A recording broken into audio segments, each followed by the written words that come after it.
Nagpulong ang National Commission on Indigenous People o NCIP at United Nations Special Rapporteur Irene Khan sa usapin ng katutubong Pilipino.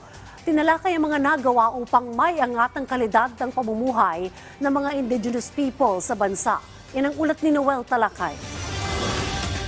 Sumentro sa milestone ng National Commission on Indigenous Peoples o NCIP ang pulong nito kay United Nations Special Rapporteur Irene Z. Khan ngayong araw. Tinalakay ang mga oportunidad ng mga katutubong Pilipino at kanilang mga karapatan. It was really about, learning from each other's experiences, especially the challenges, yung opportunities at saka yung mga accomplishments ng National Commission on Indigenous Peoples.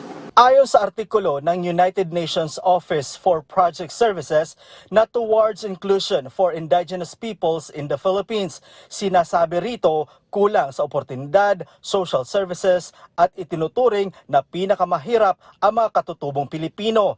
Ayon kay NCIP Chairperson si Buglas, tinututukan na nila ito katuwang ang ibang ahensya ng pamahalaan. Andito kami para bigyan sila ng programa para taasan at kahit papano to, improve their quality of life. Sa pagdiriwang ng National Indigenous Peoples Month noong 2022, hinimok ni Pangulong Ferdinand Marcos Jr. ang mga Pilipino na ipromote ang pre-colonial culture sa pamamagitan ng mga indigenous people o IP. Kinikilala rin ng Pangulo ang mahalagang kontribusyon ng indigenous cultural communities o ICCs at IPs sa pagpasa ng mga living heritage para sa mga susunod na henerasyon. Ipinagmalaki rin ng NCIP na umangat na ang kalidad ngayon ng pamumuhay ng mga IP sa bansa. Ito ay dahil sa RA 8371 o Indigenous Peoples' Right Act o IPRA na layong kilalanin, proteksyonan at isulong ang mga karapatan ng ICCs at IPs. Sa batas na ito, nakaangkla lahat yung gawain ng National Commission on Indigenous Peoples. May mga PAPs kami,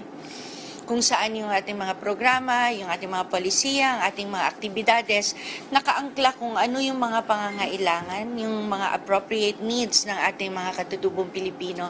Batay sa pinakabagong tala ng NCIP, umaabot sa 14 na milyong populasyon ng IP sa bansa. Sumasakop ito sa 10 to 15% na populasyon ng bansa. Noel Talakay para sa Bayan.